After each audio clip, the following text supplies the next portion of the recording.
Olá, bem-vindos a Braincast, o podcast da Brain2B. Educar o cérebro para transformar o ser. E hoje nós estamos aqui com um convidado super especial, que é o professor Davi Lago. Ele é professor universitário, pesquisador, coordenador do Laboratório de Pesquisa da PUC de São Paulo, Labo, né? E também escritor de muitos livros e pensador, filósofo, e os livros dele, como ele estava me contando agora, eles ficaram entre os mais vendidos na Amazon nesses últimos meses, e ele vai estar aqui depois falando de cada livro para que você possa adquirir. Mas antes de mais nada, eu quero agradecer. Obrigada, viu, Davi, por estar aqui conosco. Prazer muito grande. E nós temos muitos temas em comum, porque a Brain trabalha muito construindo inteligência socioemocional de uma maneira mais hierarquizada, desenvolvendo competências realmente também baseada em ciência, baseada em neurociência, em psicologia cognitiva, psicologia positiva, estamos por aí. Mas vamos começar falando de um tema especial, que é o desafio da educação dessa geração nos dias de hoje. O professor, ele fala sobre isso, então vamos conversar um pouco e falar disso. Mas pode se apresentar melhor, se quiser, e aí Não, cumprimentar. primeiro, obrigado, agradecer o convite. É uma honra, doutora Regina, estarmos juntos nessa conversa, nesse bate-papo. Mas falando sobre desafios da educação, em primeiro lugar, esse é um eixo fundamental hoje para políticas públicas, para pensar a sociedade. Nós trabalhamos desde do início desse projeto inovador, liderado pelo professor Luiz Felipe Pondé, na PUC, que é o Labo. Uhum. Ele é o diretor acadêmico, chama Laboratório de Política, Comportamento e Mídia. Lá eu sou coordenador de um dos grupos de pesquisa sobre ética da tecnologia.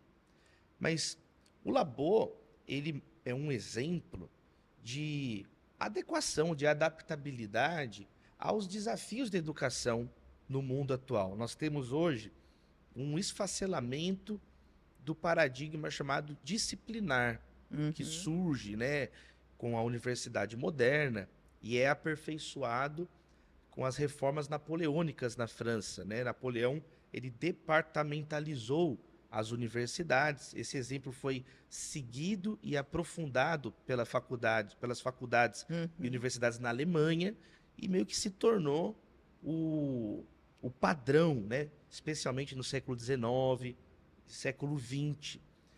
Na metade do século XX, especialmente, esse paradigma, né, de departamentalizar o conhecimento, ele vai entrando em crise. Um mundo cada vez mais globalizado, Uhum. integrado economicamente, tecnologicamente, culturalmente. Então, alguns autores, como por exemplo, o filósofo francês Edgar Morin, e outros, né, no Brasil nós temos o professor Hilton Japiaçu, começaram a falar nos anos 60, 70 em especial, sobre a importância da interdisciplinariedade. Uhum. E congêneres, né, outras linhas de pensamento que vão falar sobre a integração dos conhecimentos, multidisciplinariedade, transdisciplinariedade. Então, quando chegamos no final do século XX e nesse início agora do século XXI, nós vemos essa tendência bem consolidada, né, no âmbito educacional, tanto do ponto de vista institucional, como do ponto de vista do estudo em si, das práticas de estudo. Por exemplo, não se pergunta mais hoje para uma criança, né, o que você vai ser quando crescer? Uhum. Essa é uma pergunta que às vezes até só aumenta a ansiedade da criança, que é esse mundo de educação, de traços mais definitivos, irrevogáveis. Ou muito precocemente já pensado, sem ter o desenvolvimento até cognitivo para isso, né, A professor? sociedade mudou Uhum. completamente, né? Não se tem mais aquele paradigma da pessoa trabalhar uma vida inteira em uma mesma instituição. Isso Isso. mudou completamente. Então, hoje a pergunta é feita no plural, né? Quais profissões você vai desenvolver, ou você almeja, você anseia? Quais são suas aspirações? No plural, no plural. Hoje, foca-se até mesmo muito mais na noção de carreira, por causa disso, né? Carreira vem do latim caminho, né? Quer dizer, então, em uma carreira profissional, hoje nós entendemos que vamos desenvolver diversas aptidões, um currículo diferenciado, diversos estudos. Então, esse talvez seja um dos grandes desafios do âmbito educacional. Como lidar com a complexidade? Tanto do ponto de vista, né, repetindo, do estudante em si, ali no seu dia a dia, na sua carreira, na sua vocação, como então do ponto de vista institucional. E aí algumas alternativas surgem, redesenham, né, reconfiguram os departamentos clássicos, né, de desenvolvimento acadêmico, científico. Então, por exemplo, o Labo na PUC é uma iniciativa bem inovadora no Brasil. Ele espelha e, de algum modo, emula ali as ideias do MIT Lab, né? No Instituto de Tecnologia de Massachusetts, nos Estados Unidos. Eles criaram esse laboratório onde departamentos muito diferentes se unem para pensar um tema conjunto. Por exemplo, lá no MIT tem o Opera Lab, né? Laboratório da ópera, que une conhecimentos matemáticos sobre tecnologia instrumental, musical. Então, são os chamados hiperinstrumentos. Olha que interessante. Hiperinstrumentos são instrumentos capazes de notas de altíssima precisão. E, ao mesmo tempo, toda a parte de humanidades, o repertório operístico. E do então, que isso causa na própria pessoa. Eles integraram um conhecimento altamente técnico hiper especializado com a música, com artistas. E é super interessante as conclusões que eles vão chegar. Então, um pouquinho para começar essa conversa. É muito interessante porque a gente está vivendo o tempo de se integrar e não se departamentalizar. Então, eu acredito muito que a integração começa até dentro da pessoa, porque havia uma separação muito grande entre emoção, cognição, a época do racional, o corpo humano, a espiritualidade. Então, estamos vivendo também esse tempo de integrar tudo isso, né, professor? Como na prática que a gente pode ajudar uma criança, por exemplo, que está super ansiosa com esse excesso de informações que ela tem hoje, porque essa integração também provocou essa sobrecarga de informações e, vamos dizer assim, uma desorganização até na mente. Então, eu atendo até hoje, eu vejo muitos adolescentes que têm como se fosse uma fábrica de pensamentos. Tem experiências na arte, tem experiências na matemática, tem experiências em várias áreas, mas também não conseguem produzir nada prático em nenhuma das áreas. Tem desejos. Ontem mesmo eu conversava com uma adolescente assim, muito inteligente, muito hiperativa. Como que nós fazemos para ajudar, então, dentro dessa toda interdisciplinaridade, ativa diversos desejos e vontades no jovem, mas ele, na prática, às vezes não consegue pôr nada, produzir nada. Como é que nós faremos isso? Ele fica só com aquela mente agitada, né, que gera ansiedade, que depois nós vamos entrar nesse tema, e não produz nada. Como é que nós vamos fazer isso, professor? Extremamente difícil, né? Extremamente difícil. Nós vimos, especialmente na pandemia, como que as escolas, universidades precisaram se adaptar rapidamente para as demandas. Vimos como que há um abismo econômico que atrapalha ainda mais o pensamento dessas linhas de ação práticas na escola, né? Uma foto, eu lembro de uma imagem que se viralizou na época da pandemia, nos Estados Unidos, duas garotinhas sentadas na frente de uma loja de fast food, abrindo o laptop delas para ter aula remota, pegando a internet, o Wi-Fi mais rápida, né, da lanchonete, para elas conseguirem de algum modo. Então, elas ali no meio da rua e elas iam todo dia ali para ter aula. Um monte de coisa acontecendo ao redor. Um monte de coisa acontecendo ao redor, mas era a única possibilidade delas, de algum modo, não perderem o conteúdo. Então, a gente viu como foi difícil, e, na verdade, continuamos estudando isso, né, sobre como lidar com os efeitos da pandemia. Então, esse desnorteio, eu acho que são dois aspectos diferentes. O primeiro é interpretar o que está acontecendo. Esse é o primeiro desafio. E o segundo é, a partir daí, o que podemos fazer de prático. Às vezes não há essa linearidade como ideal. Às vezes a gente tem que ir encontrando, tateando as respostas, os caminhos. Mas uma ideia que ganhou bastante projeção na interpretação desse momento foi aquele livretinho, as ideias do Byung-Chul Han, um pensador coreano radicado na Alemanha, chamado A Sociedade do Cansaço.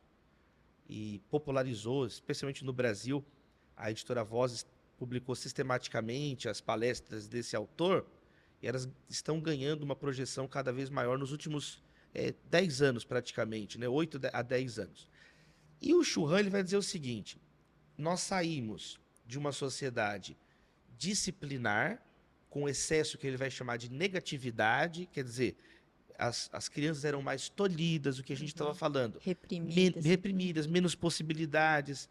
Ele vai colocar, né, instituições como alinhava um caminho, tinha que seguir por aquele caminho. As crianças tinham até a roupa, né?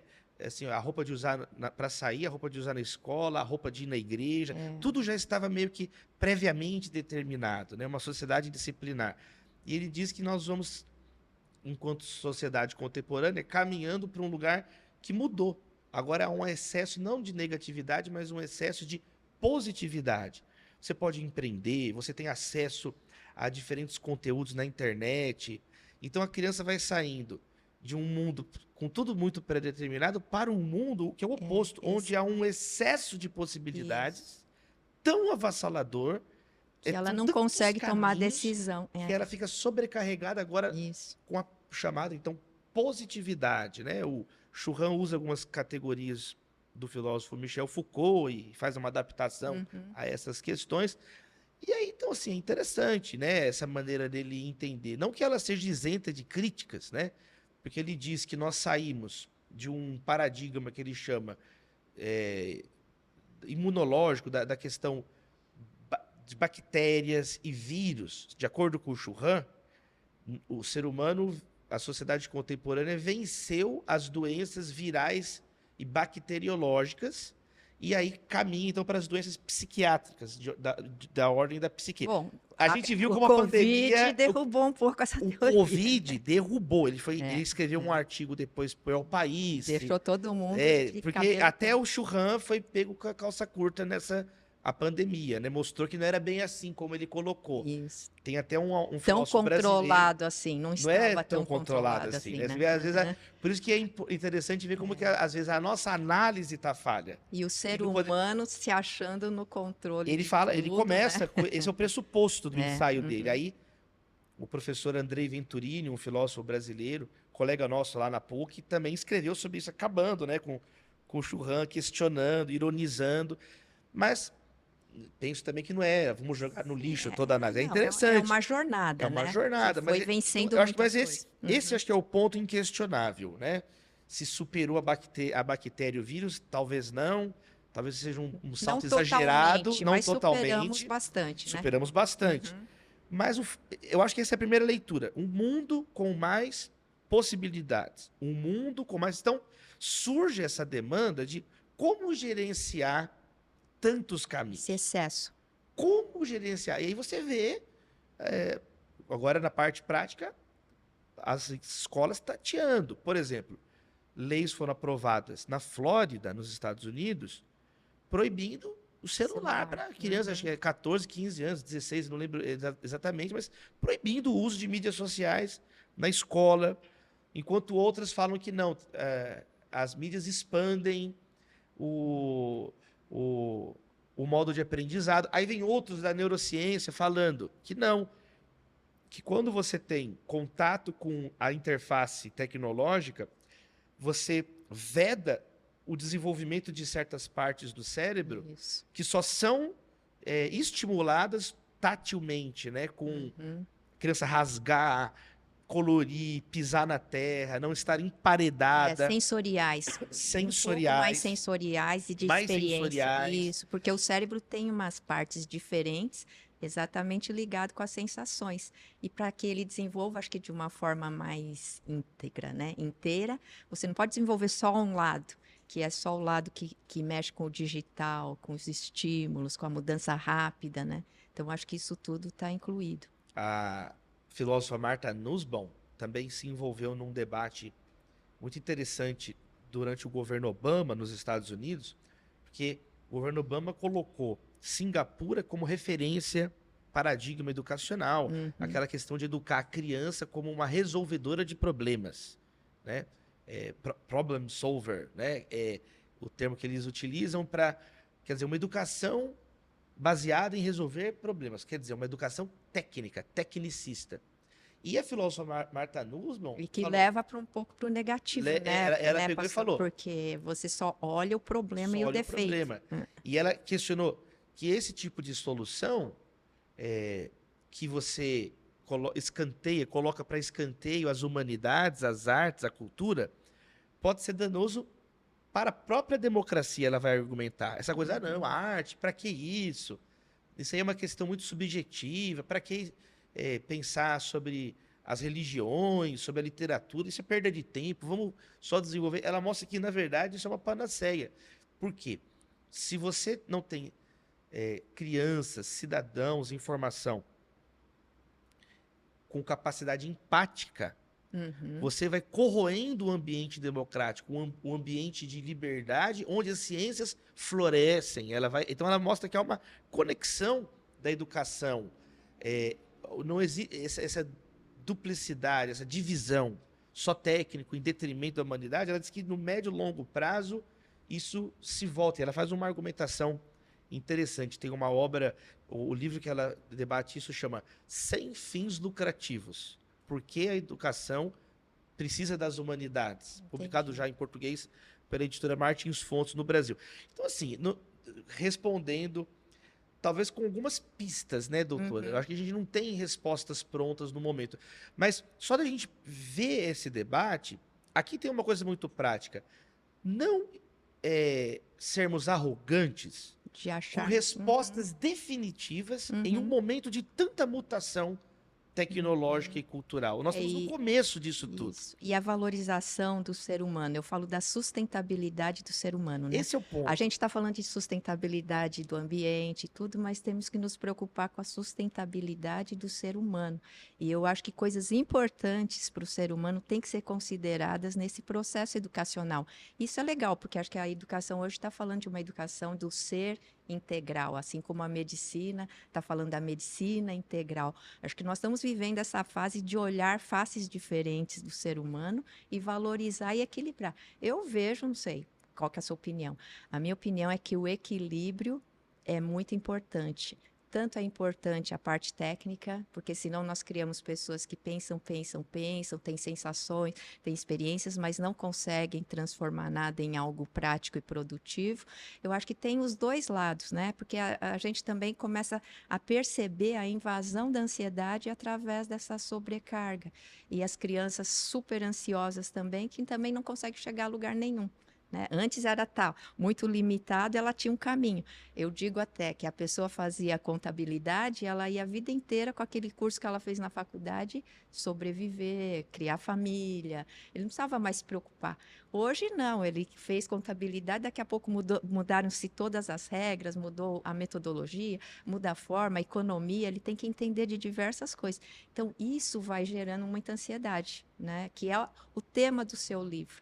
Como é que a gente poderia conectar tudo isso à ansiedade, talvez ajudando o ser humano a lidar melhor com isso, para que ele possa se organizar e possa fazer escolhas dentro desse mundo de opções que aparece. Não sei, a minha visão assim de futuro é um pouco ajudar as crianças nesse sentido, a gerenciarem um pouco as suas emoções, que vêm como resultado de toda essa mudança e de todas essas possibilidades. Eu digo que agora eles têm como se fosse uma Ferrari. Eles são uma Ferrari, só que às vezes não sabem brecar e nem desacelerar. Então, ensiná-los a diminuir essa velocidade para poder fazer escolhas mais assertivas, escolhas melhores, parece um caminho de prevenção. Não sei como que você vê isso e como você trata disso no livro sobre ansiedade. Os autores, os teóricos da interdisciplinariedade, eles partem justamente dessa crítica, né? Eles criticam o que, por exemplo, na linguagem do Morin, é o paradigma disjuntivo das ciências, que separa o ser da coisa, né? remonta lá ao René Descartes, né? Eu penso, logo existo. Eu sou uma coisa pensante. Como se houver... É uma artificialidade isso, né? Como se houvesse uma separação Do corpo, absoluta entre o corpo e a o mente. corpo e a mente, entre o sujeito e o cientista e o objeto que ele está pesquisando. Essa visão extremamente rígida de separação cartesiana, ela cai por terra no século XX com a teoria da relatividade do Einstein, o princípio da incerteza e outros teoremas, tanto da lógica, com o Tarski, o paradigma da incompletude, um conjunto de ciências mostra que nenhum conhecimento para de pé sozinho e que nós somos muito mais integrados fenomenicamente do que se pensava anteriormente. Até mesmo essa divisão de racional e emocional, por exemplo, o Antônio Damasio, no famoso livro dele, no célebre livro, né, O Erro de Descartes, mostra isso. Agora, é interessante que essa noção de integração, ela vai ganhar o seu aporte institucional a partir dos anos 60 e 70 com um autor que vem das ciências da religião, chamado Gusdorf, que foi, inclusive, o orientador do professor Hilton Japeaçu, que é o pioneiro disso no Brasil, desse debate no Brasil.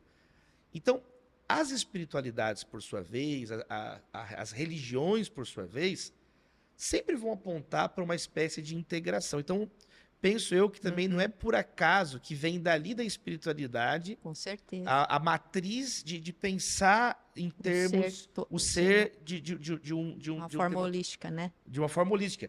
A própria expressão, a palavra, né, o termo holístico ganha muita força, né, com o movimento hippie, que não deixa de ser um movimento cultural de jovens entediados da classe média no Ocidente, supostamente redescobrir a roda, né? Vamos encontrar lá na Índia, nas nações orientais, uma espiritualidade que nos falta aqui. Mas, quer dizer, essa questão holística, integral, ela vem com muita força desde os anos 60, os anos 70, e vem crescendo. E aí, quando a gente pega a questão, por exemplo, da ansiedade, existe um autor que eu menciono na obra Além da Ansiedade, chamado Alan Horvitz. O professor Alan Horvitz, ele escreveu um livro muito importante, um livro referência, sobre a história da ansiedade, mostrando como que, no curso histórico, diferentes formas de lidar com a ansiedade foram propostas. Ele, inclusive, sistematiza em 4 abordagens para a ansiedade. E vai propor justamente que hoje deve ser utilizada uma maneira integrada entre as 4 abordagens. Não é uma ou outra, ou uma contra a outra. Cada uma levanta aspectos diferentes e importantes. Na linha de frente, na vanguarda da medicina, o professor Alan Horvitz mostra exatamente isso, que as 4 abordagens precisam estar integradas e caminham integradas. Lembrando que esse trabalho do professor Horvitz, ele foi publicado pela Johns Hopkins University, né, que é faculdade referência de medicina no mundo, na área de saúde no planeta Terra. Então, ele fala quais são as 4 abordagens para fechar aqui esse ponto. Primeiro, as abordagens biológicas, que vão considerar a ansiedade e os fenômenos correlacionados do ponto de vista psíquico, né, da fisiologia, dos hormônios, predisposições genéticas. Então, essa é uma maneira, quer dizer, tratado com remédio, com medicação, porque realmente, às vezes, falta um componente no sangue. Então, é uma maneira de entender a ansiedade, do ponto de vista biológico. Só que há também o segundo conjunto de técnicas, que são as abordagens psicológicas. Vai lidar o quê? Com características da pessoa, traumas, a memória, e aí, como é a especialidade da senhora, doutora Regina, as abordagens psicológicas. Não é só uma questão do sangue, do gene, tem a ver também com a psique, com o pensamento, até com timidez, características que a pessoa desenvolveu, traços da sua personalidade. A terceira maneira de entender é mais recente, a terceira abordagem, que é a chamada abordagem sociológica. Tira do organismo, tira da psique, coloca no sistema político, econômico, que às vezes é enlouquecedor, né? Então, Pressões, um sistema competições. competição, Uhum. ou até mesmo um sistema extrativista de escravização de seres humanos, Ou que até gera mesmo loucura, a gera ansiedade. meritocracia, A né? meritocracia. Então, Que vem trazendo toda essa pressão. ele vai mostrando um conjunto de críticas que vão mostrar a ansiedade, o Como componente fruto. político, sociológico, antropológico, o ambiente cultural que pode levar a essa doença, tem pressões que de fora para dentro. E a quarta abordagem que ele vai chamar de abordagens religiosas ou filosóficas.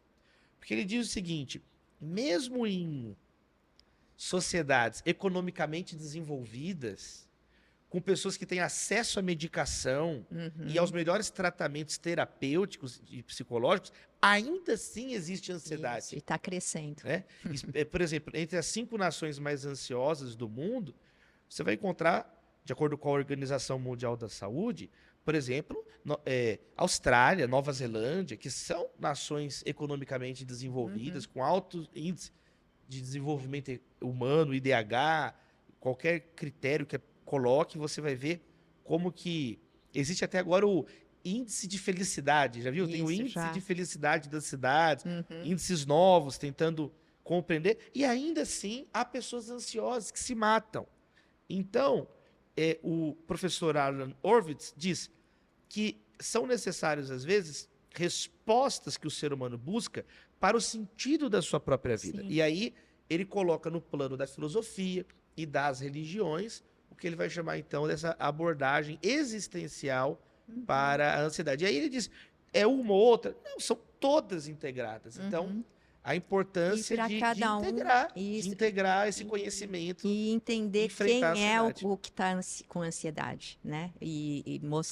Ver qual a necessidade que essa pessoa tem. Porque, em última instância, eu acho que a ansiedade é o medo da morte. Quando a gente vai tratando e você vai conhecendo os medos, os pensamentos que a pessoa tem, ela tem uma dificuldade com a finitude, com a morte. Por isso que também quando você vai perdendo a saúde ou perdendo a juventude, vai aumentando às vezes a ansiedade, né? Então, muitos aposentados que poderiam estar mais tranquilos estão mais ansiosos. Por quê? Porque eles estão olhando também para um final, para uma coisa. Então, a gente percebe que isso tem muito significado, a espiritualidade e essa visão, né, que a pessoa tem existencial, de como ela vive tudo isso. Qual que é a solução? Não é solução, mas qual é o caminho que você propõe no livro para a pessoa superar? Porque você usa uma frase que nós achamos muito significativa, que fala que o verme ele vai comer o corpo morto, mas que a ansiedade ela vai destruindo o ser vivo. Você colocou essa frase, não sei se foi no livro ou numa Sim, das pregações, né? nós apresentamos na obra Além da Ansiedade o ponto de vista justamente da abordagem existencial, filosófica, Uhum, religiosa, né? Que tem um aporte muito significativo no século XIX com um filósofo, o Kierkegaard. O uhum, Kierkegaard ele vai popularizar até mesmo a expressão, né? A ansiedade, ele é o chamado pai do existencialismo, que é justamente um momento que o ser humano se confronta com uma crise na sua existência. A senhora usou a expressão da morte, né? O medo de desaparecer, o medo de deixar de existir. Então, diferentes autores da escola existencialista vão usar conceitos diferentes, mas é parte da mesma ideia, né? Alguns vão chamar de absurdo, por exemplo, Albert Camus, né? O absurdo, enfrentar o absurdo, a ausência de significado e de sentido na o caos, existência, né? né? O Enfrentamento do caos. caos. Uhum. Alguns vão falar muito sobre a culpa, né? O Heidegger vai falar muito sobre a culpa. Então, o Jean-Paul Sartre vai falar da náusea, né? Ele usa a expressão náusea, a náusea da liberdade, a náusea de existir. Então, existem diferentes. O Kierkegaard usa ansiedade, né? Algumas traduções em português colocam angústia, um debate interminável qual a melhor tradução. Mas o Kierkegaard ele vai dizer o seguinte: quando nós estamos nesse momento de crise existencial, Uhum. ele diz que isso é bom, isso é benéfico, porque vai nos levar a encarar esses medos, e essas culpas, esse absurdo. E aí ele vai falar da importância, na linguagem dele, de um salto de fé, né? Para o cavaleiro da fé kierkegaardiano, né? Ele vai estudar, inclusive, metodicamente a experiência de fé de Abraão com Isaac. Então, ele aponta para o texto de Mateus capítulo 6, quando Jesus fala justamente sobre lidar com a ansiedade. Ele vai usar esse texto como um discurso paradigmático de enfrentamento da ansiedade, onde ele diz que Jesus mostra os dois tipos de ansiedade que há no coração humano, o espectro, né, os dois extremos da ansiedade. O primeiro é a ansiedade de faltar algo. O que eu vou comer? O que eu vou beber? O que eu vou vestir? O que eu vou vestir? Então ele chama isso de a ansiedade da pobreza, né, na linguagem do Kierkegaard. No outro extremo é a ansiedade de não alcançar, né? Nem Salomão, em toda a sua glória, se vestiu como um desses lírios do campo.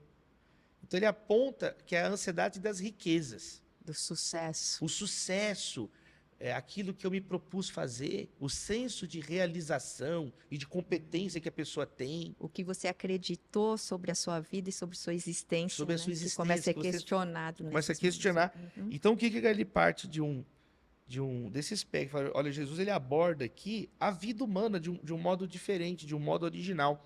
Então aí a gente parte na obra para estudar esse texto mais pormenorizadamente. E quais as soluções que quais Jesus são as propõe soluções para que isso? Jesus propõe? E aí, assim, antes ainda de falar de alguns insights que surgem, né, do ponto de vista da psicologia e do enfrentamento da ansiedade desse texto histórico, é interessante ver como ele é inovador, esse texto.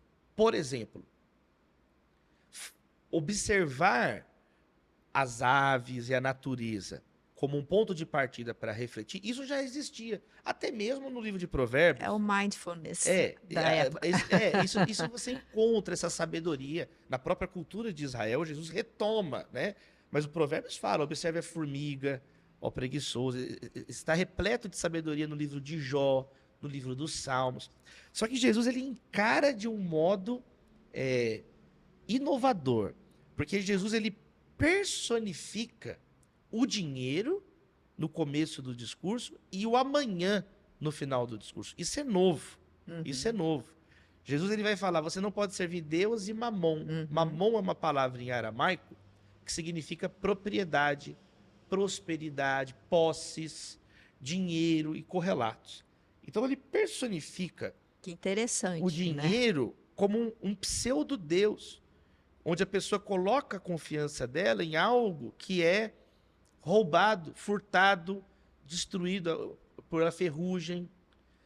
Ou seja, é uma areia. E que pode não acontecer como planejado, a prosperidade, por exemplo. E Jesus termina o discurso falando, e não se preocupem com o amanhã, porque o amanhã já tem os seus próprios problemas. Perceba, é um texto de difícil tradução do grego, há um debate também, né? Por quê? Porque Jesus ele fala uma coisa estranha. Ele fala, não preocupa com o amanhã, porque o amanhã já tem suas próprias preocupações. Então é como se Jesus também personificasse o amanhã, como se o amanhã fosse alguém que tem problemas. Então é um texto difícil, Jesus está falando uma coisa nova aqui. Não tem nenhum paralelo, nenhum similar, nenhuma outra escola filosófica da antiguidade, não se encontrou esse dito em outro lugar. E é muito interessante a sagacidade do dito de Cristo. Por quê? Quando nós pegamos hoje a psicologia contemporânea, é justamente isso que acontece na ansiedade. A pessoa cria monstros na cabeça dela. Né? A senhora mencionou a terapia cognitiva, que enfrenta justamente pensamentos infundados, né? O enfrentamento de pensamentos, né? Distorções cognitivas. E normalmente negativos. Né? Do ansioso, que é 80% dos pensamentos do ansioso é negativo. São negativos. Então, Jesus já falou isso lá atrás, quer dizer, 2000 anos atrás, ele falou, olha, o amanhã vira uma entidade na cabeça da pessoa, é um monstro, um ser que fecha o futuro, que fecha os horizontes. Então, os caminhos que Jesus apontam, eles são tão enraizados na cultura que às vezes nós esquecemos que foi Jesus quem falou. Por exemplo, temos que viver um dia de cada vez. Foi Jesus que falou isso nesse texto. Ficou um conselho tão difundido na sociedade, antes e depois de Cristo, que às vezes se perde a origem, né? Quando a gente fala... Isso é muito comum, na verdade, quando a gente se refere a Jesus, né? Eu dei minha cara a tapa. Isso vem de Jesus, dar outra face. É Jesus que falou isso. Nós temos que separar o joio do trigo. São ditos de Cristo. A regra de ouro. Fazer ao outro aquilo que você espera que seja feito a você mesmo. Mas Jesus, então, ele coloca razões e possibilidades de enfrentamento à ansiedade, né? Assim, pelo menos 3 razões, rapidamente aqui para fechar. Primeiro, ele fala, a ansiedade, ela é inútil. Qual de vocês, por mais que se preocupe, pode acrescentar 1 hora à vida? Então, Jesus não nega a existência dos problemas, mas o que ele nega é a ansiedade como um modo de resolver o problema. Um modo de controlar o problema. Ela só agrava, ela expande o problema. Porque o ansioso, na verdade, ele tem muito dificuldade com o descontrole, e algo que sai do controle dele. Então, o futuro está fora do controle dele, e ele acha que pensando no futuro, ou levantando todas as hipóteses possíveis do futuro negativo, ele vai conseguir controlar, e isso está fora do controle. Então, vem falar de abrir mão de um certo controle também.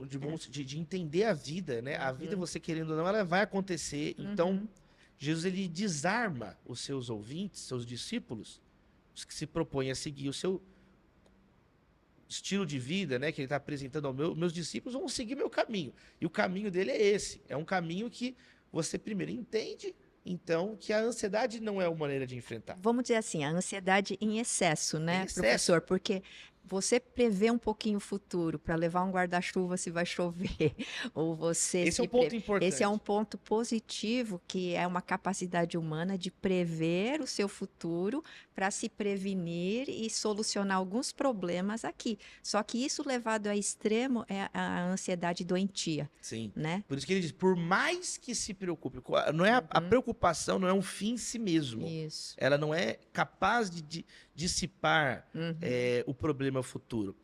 O termo que Jesus usa, na verdade, não é preocupações. Ansiedade em grego é merinate.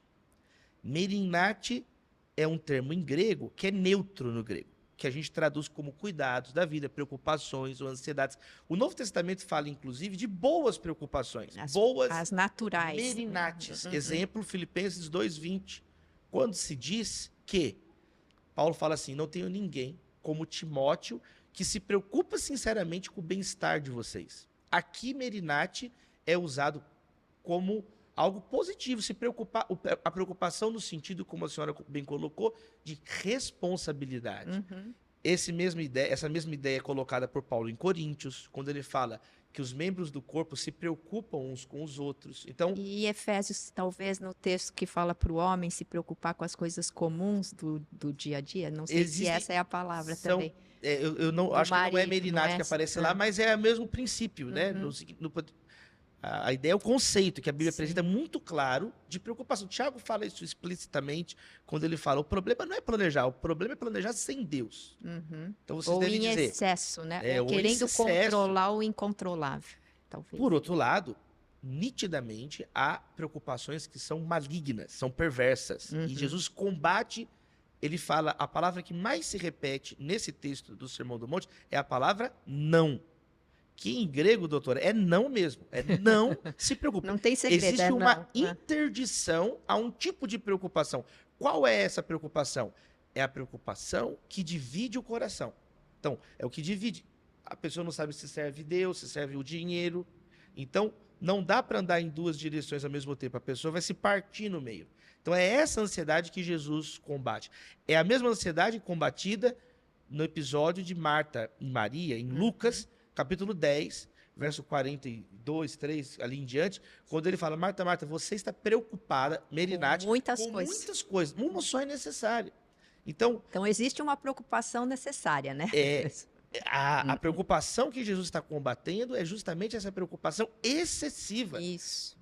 Que drena a sua paciência, drena a sua energia, te tira do presente, te coloca num mundo catastrófico. É uma atitude catastrofista. E eu achei muito interessante a conexão que você fez do próprio texto de estar conectado também com você não poder servir a Deus e a Mamon.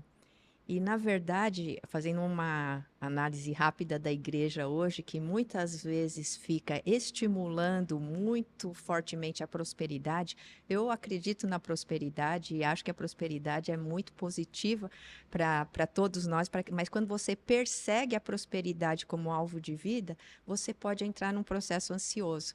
Então, é bem interessante que conectam-se as duas coisas ali, né? Exatamente. Colossenses, há uma equiparação direta, explícita entre a ganância e a idolatria. Toda cobiça, toda ganância, que é idolatria, o apóstolo Paulo fala, são sinônimos. Que ganância é uma idolatria, por quê? Porque você diviniza o dinheiro como centro de gravidade da sua E vida, as pessoas estão adoecendo por isso. Muitas trazendo uma estão falsa doentes. segurança para as Isso. pessoas. Uma Uhum. falsa segurança.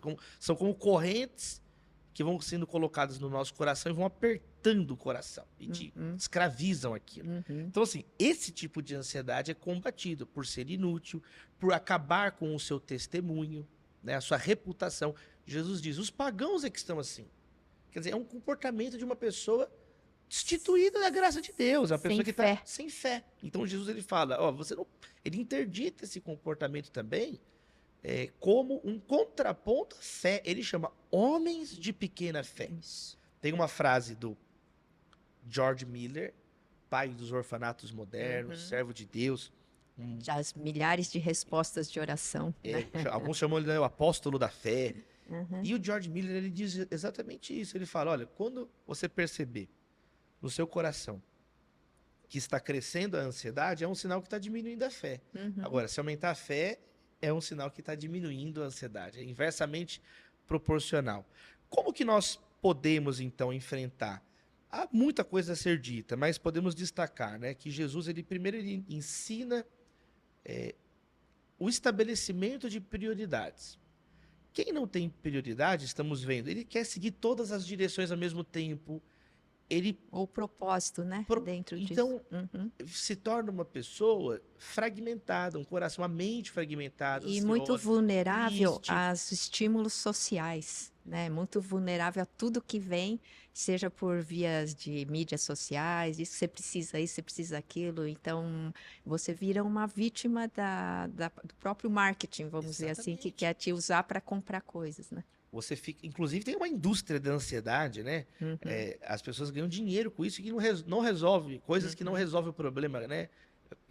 Livro para colorir, a pessoa coloriu 200 livros e continua ansiosa, né? Quer dizer, ela não só continua ansiosa, como está torrando um monte de dinheiro. Porque não mexeu exatamente na parte principal, né? São paliativos, Que ela está dividida na mente. Aromaterapia, e a pessoa começa, às vezes, a gastar um monte de dinheiro com aplicativos que propõem soluções miraculosas que não existem na vida real. Então, Jesus ele fala de ter prioridades. Por exemplo, o corpo é mais importante que a roupa. O que é prioridade? A vida é mais importante que o alimento. Vocês são mais importantes que passarinhos e plantas. Então, saber o que vem primeiro é básico para organizar o tempo, para ter metas naquela estação da vida, no curto, médio e longo prazo. E, acima de tudo, Jesus diz, busque em primeiro lugar o reino de Deus e a sua justiça. Então, Jesus ensina quem está ansioso reorganizar a vida a partir de um ponto base, e você então vai colocando o que é primário, o que é secundário naquele momento. Integrar a sua fé a tudo que você está experimentando no dia a dia, né? Exatamente. Integrar de forma inteligente, pensar. Aprender a priorizar, aprender.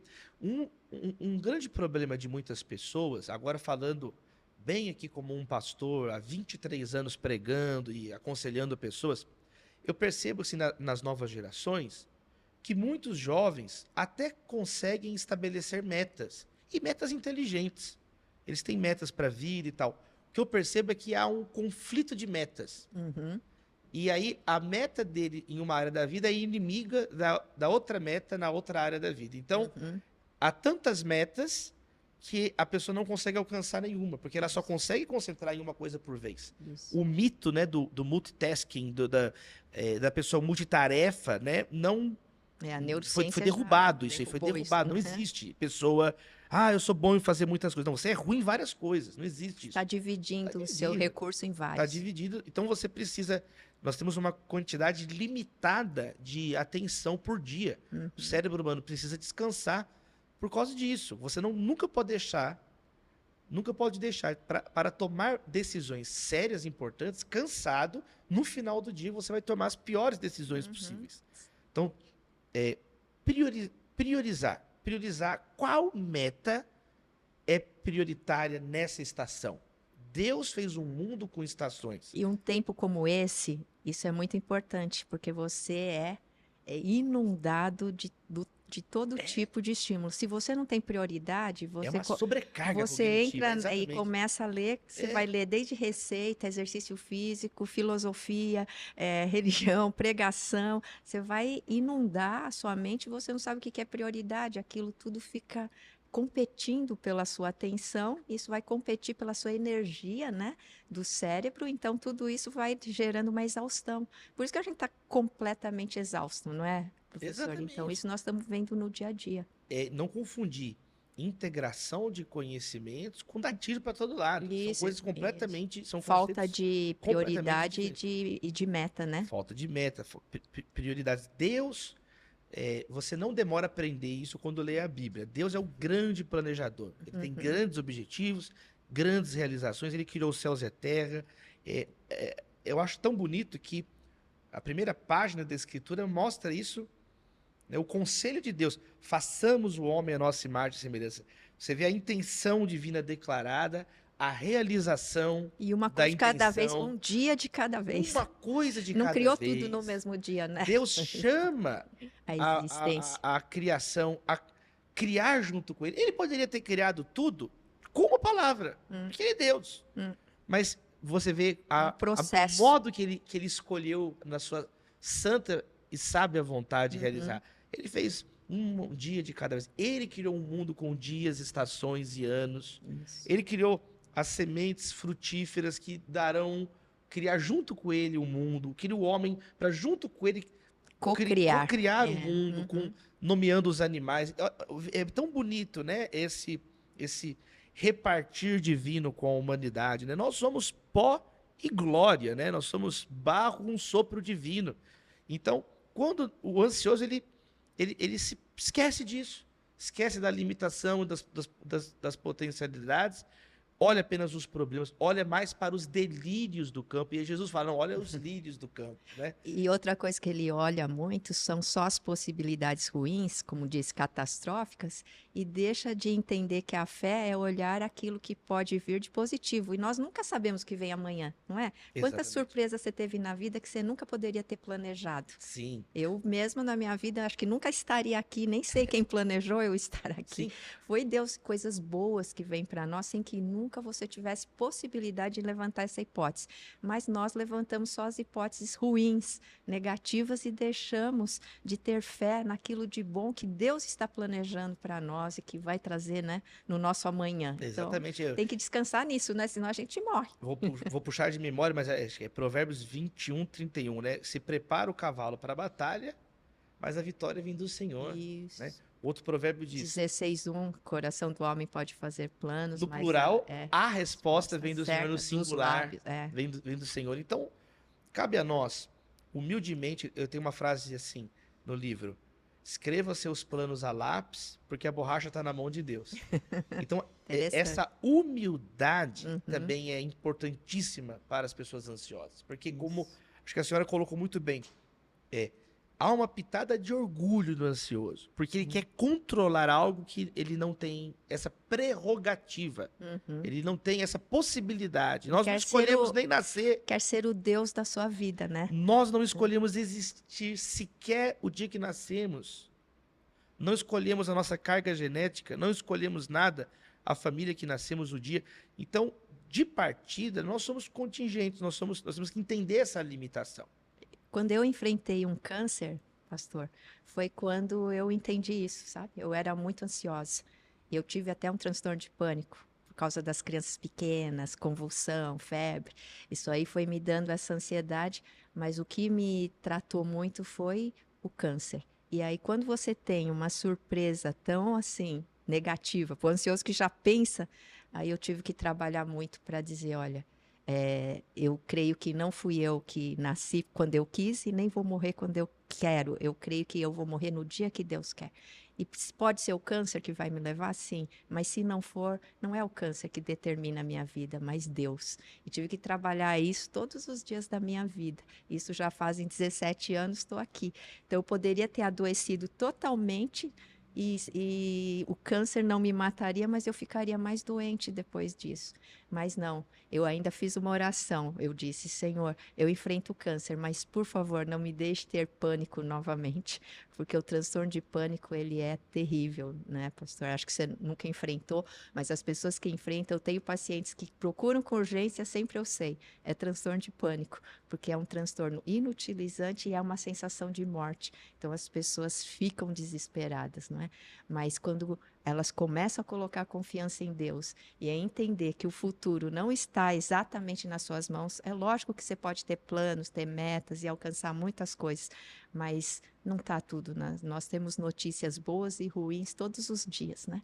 E estar acreditando que a nossa vida não está solta aí, mas está nas mãos de Deus, eu acho que é uma grande experiência, esperança para o ansioso. Não sei como que você lida com a sua ansiedade, mas eu lido assim, todos os dias, falando comigo mesmo e relembrando em quem eu acredito e aonde está a minha vida, onde está a segurança da minha vida, que não está em mim mesma, né? No que eu posso ou não posso fazer, mas está primeiramente em Deus, né? Que possamos ouvir, né, doutora, o convite, né, tão sublime de Jesus: vinde a mim, os que estão cansados e sobrecarregados, e eu vos aliviarei, né, e darei descanso para vossas almas. Amém. E eu acredito que você que participou aqui aprendeu demais, né? E pode estar adquirindo o livro Existe Vida Além da Ansiedade. Não, É, qual que é o nome? Vida Além da Ansiedade, Além da pela editora Ansiedade. Vida, o livro Pega Leve, pela editora Mundo Cristão, e o Um Dia Sem Reclamar, pela editora Citadel. São Esse seria um bom três jejum, né? três últimas obras que abordam de modos diferentes os temas da saúde mental. E os três estão muito conectados, porque se o ansioso praticar um dia sem reclamar, ele já vai melhorar bastante o seu estado emocional e trazendo esse equilíbrio, né? Então, obrigada, viu? Obrigado, Obrigado por doutora. tirar seu tempo. Eu sei que Que você está alegria. numa correria muito grande, Obrigado. mas que isso possa atingir muitas pessoas aí que estão necessitando ouvir sobre como lidar com a sua ansiedade. Fique com a gente, até o próximo episódio.